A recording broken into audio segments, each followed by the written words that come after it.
Bueno chicos, verificando que estoy grabando, en efecto. Hoy bienvenidos sean de nuevo a Software Alchemist. Hoy traigo un problema muy particular, ya que hemos hecho muchos problemas con la técnica de los dos punteros. Pues consideré que era correcto pues ver que no siempre hay que utilizarla, ¿verdad? Y que también hay que valernos de otras estructuras de datos. Recordemos que a la hora de resolver problemas, siempre que hay que hacer esta lluvia de ideas, de ver si la estructura de datos que estamos utilizando es la más óptima para resolver el problema. Obviamente siempre y cuando los constraints del problema no nos digan que no podamos usar una estructura de datos adicional. En este caso, pues ya hemos hecho algunos problemas donde usamos, ay perdón, me pega el micrófono, donde usamos ciertas estructuras de datos, pero también hemos enfrentado problemas donde nos dicen, hey, no se vale utilizar otra estructura de datos porque utilizar una estructura de datos adicional hace que aumente el espacio temporal, ¿verdad? La complejidad, la complejidad espacial. Entonces, es el problema 217 que se llama Contains Duplicate.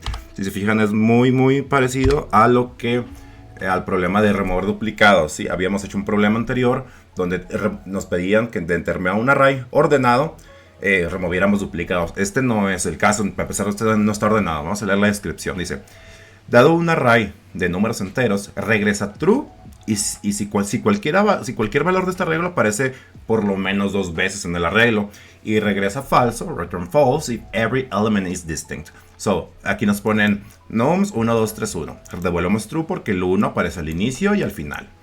Ejemplo número 2. 1, 2, 3, 4, false. Ningún elemento aparece repetido, al menos dos veces, ¿verdad?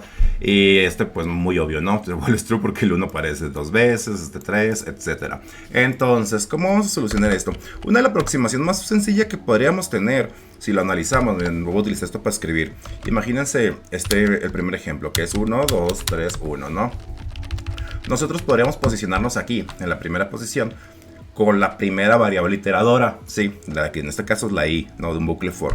Y luego con otra variable iteradora, es decir, con un bucle for embebido, podríamos recorrer todo el arreglo, es decir, comparo el primer elemento con el segundo. ¿Son estos valores iguales? No, es decir, no está repetido de momento. Comparo el primer elemento con ¿quién? Con el 3. Déjenme, ¿saben qué? Se me hace más fácil, a ver, submit. Ya está. Comparo el elemento 1 con el segundo elemento, ¿son iguales? No. Ah, bueno, comparo 1 con el otro elemento 3, ¿son iguales? No. Comparo 1 con el último elemento 1, ¿son iguales? Sí. Ah, return true, que es lo que nos interesa, ¿verdad? Regresar true. Si no, pues regresamos falso, es decir, que cuando terminen las iteraciones, si nunca hemos salido con un return true, pues evidentemente regresamos un true false. Pero esta aproximación, como ya se podrán imaginar, requiere ¿cuántas comparaciones? Pues un bucle for dentro de otro bucle for es n por n menos 1, es decir, n cuadrado menos n. Ahí eliminamos lo que es n y nuestra variable más importante es n cuadrada, es decir, que la complejidad temporal es que o n cuadrada. Y esto va a hacer que nuestro algoritmo sea muy lento dependiendo de pues cuántos elementos haya en el arreglo nums. Vamos a comprobarlo. Empezamos con un bucle for y decimos, ¿sabes qué? Bucle for primero quiero que te posiciones en la posición 0 del arreglo nums. Y te vas a posicionar vas a hacer esto hasta la penúltima. ¿Por qué la penúltima? Recordemos que como vamos a usar dos bucles for, el primero es el que agarra cada elemento y el segundo es el que hace las comparaciones sucesivas. Es decir, que no podemos, es decir, que el segundo bucle siempre va a estar en la posición i más 1. Y si i llega al final, pues i más 1 está que fuera del arreglo. Y eso es un index of exceptions. Entonces por eso le ponemos, hey, llega hasta la penúltima posición. El otro bucle for empieza en que dijimos, en lo que vale i más 1. ¿Sí? Hasta que j, y aquí j, en este caso sí puede llegar hasta el final del arreglo. ¿Por qué ni i más 1? Porque si ponemos j, empezando j en el inicio del bucle, pues vamos a tener falsos positivos. ¿Por qué? Porque si el j empieza en el inicio del bucle, pues capaz iba a ser una comparación errónea y nos va a regresar un true cuando era un false, ¿sí? Entonces siempre hay que empezar i en 0 y j en la siguiente. Es decir, no nos interesan las comparaciones anteriores porque ya las hicimos, ¿verdad? Entonces j más. Y si se fijan, aquí sería muy fácil, ¿verdad? Return. ¿Y return qué? Y... perdón. Nums de i es igual a nums de j. Y tan sencillo como eso. ¿Qué va a pasar aquí? Lo que estamos diciendo es, hey, el valor en el que nos posicionamos con i es igual al valor de nums j, que es el que está haciendo las comparaciones. Esta operación nos va a regresar true o false. Si regresa true, si esto es verdadero, return true. Si no, pues va a regresar false. De hecho, nos conviene ponerlo mejor en un if, miren, if, para que se quede más claro, ¿sí? No hay que renunciar un poco a la claridad aquí. Si esto es verdad, return true. Y cuando terminemos todas las iteraciones, si nunca devolvimos el true, es decir, si nunca devolvimos el control o el flujo del programa al juez evaluador, entonces cuando terminen los bucles, return false. Esto que dijimos que va a tener una complejidad o n cuadrada, ¿verdad? Temporal, porque estamos haciendo tantas iteraciones, bueno, estamos haciendo todas estas operaciones n veces, y estas n veces, pues otras n veces, ¿sí? N cuadrada. Vamos a correr el juez, a ver qué nos dice. Run. Y mira, caso 1, caso 2, caso 3 aceptado. Pero vamos a ver qué pasa cuando le damos submit.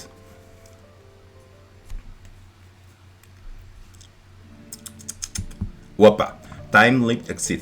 ¿Qué pasó? Nos pasamos de lanza, sí, o sea, es demasiado. Y aquí nos ponen, es más, ni siquiera podemos ver el expected y el real. Sí, porque miren, aquí nos ponen nums y vean el tamaño gigantesco que nos mandaron de arreglo. No sé cuántos números tiene. A ver, vamos a ver los constraints. Dice, hey, el length puede ser desde mayor o igual a 1 hasta 10 a la 5. Vámonos, ¿no? O sea, está muy pesado. Entonces, ¿qué hacemos en estos casos? De nuevo, pues uno pensaría, no, que tu pointer technique y la chingada. No importa en este caso. Hay que hacer una lluvia de ideas sobre las estructuras de datos adicionales. Y la que siempre, les puedo decir por experiencia, las que más van a usar siempre, hasta hay memes de esto, es un hash map, ¿sí? Pónganse a pensar la siguiente situación. Voy a agarrar este ejemplo y lo voy a poner aquí. Tenemos un mapa, ¿sí? Recordemos que un mapa tiene asociado una llave y un valor.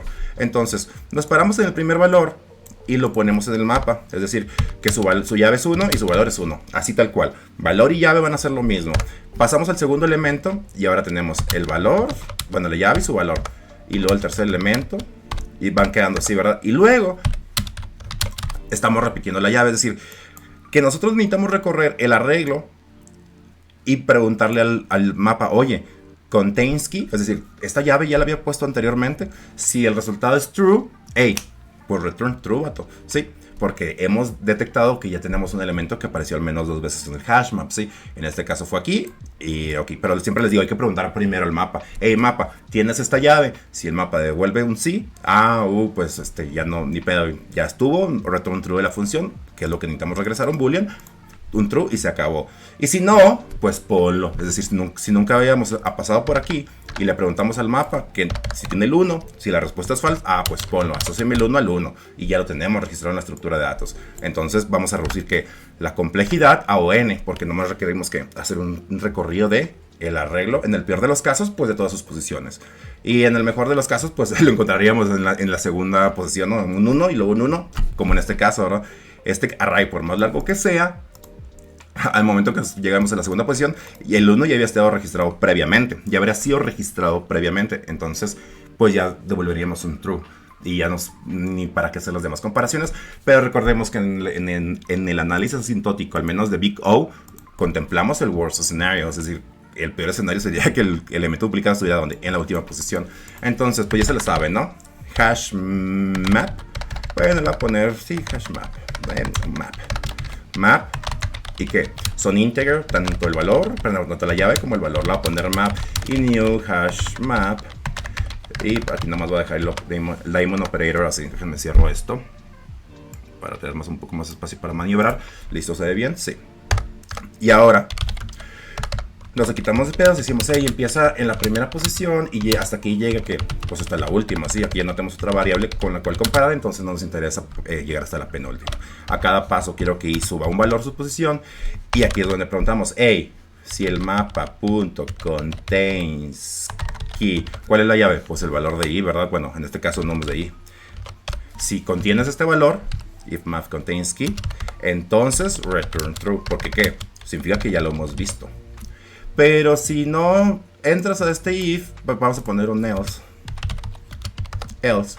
pues simplemente map.put, pon que nums de i y nums de i, ¿sí? Recordemos, estamos poniendo un valor dentro de un hash map, hay que poner una llave y un valor, y la llave y el valor son el mismo, por eso pongo nums de i, nums de i. Y recordamos que ponemos los valores, no nos interesan los iteradores. La variable iteradora es algo que va desde 0 hasta la longitud de nums. Estamos poniendo los valores al que apunta dicha variable iteradora, es decir, el valor del array. Map put. Y si por pura casualidad, al terminar este bucle for nunca caíste en el return true, pues entonces fija que no hay un valor duplicado y por ende return false. Y ¿verdad? Se fijan, ahora hemos usado un hash map, pero la complejidad la bajamos de cuadrática a lineal o n. ¿Por qué? Porque ya dije, el worst escenario es recorrer todo el arreglo. Pero la complejidad temporal subió, en este caso subió ¿cuál? A o n, porque el hash map se puede poner que tan grande como el arreglo que sea de grande, ¿sí? Vamos a correr, a ver si no tengo ningún errorcito ahí. Y aquí está aceptado, ¿sí? Incluso fue runtime 0 milisegundos. Caso 1, caso 2, 3, pero vamos a ver el submit. Tenemos que contemplar todos estos casitos. Y ¿sí? También dice así, accepted, aquí está. Dice 12 milisegundos, pero piensas al 50% de los usuarios de Java prácticamente y memoria subió demasiado, ¿verdad? ¿Por qué? Pues porque el hash map es lo que sube. Otra cosa sería una solución alternativa sería un set. Los sets, recordemos que son estructuras de datos que no contienen elementos duplicados. Entonces nomás podríamos preguntarle al set, hey, tú ya contienes este valor. Pero al final de cuentas en Java el set no es más que un hash set, es una implementación específica, digamos, de un hash map. Aquí estamos en un estamos usando un hash map para replicar el funcionamiento de un set, ¿sí? En el curso de estructura de datos y algoritmos vamos a ver lo que son las hash function y cómo funcionan estas funciones de yes para crear los algoritmos que van detrás del hash map y cómo se van poniendo, ¿verdad? Pero eso ya pasará en el curso, ¿sí? De momento, ahí está la solución. Espero les haya agradado. Entonces, si se fijan, ambas soluciones son muy sencillas. En la entrevista das la fuerza bruta, dices la complejidad temporal y después haces tu lluvia de ideas. Te recuerdas que los hash maps tienen esta particularidad, ¿verdad? En el cual puedes registrar una llave y un valor. Haces la implementación y la bajas de temporal. Ya más óptimas que estas no van a encontrar soluciones, ¿sí? Entonces, espero y les haya agradado y nos vemos hasta la próxima.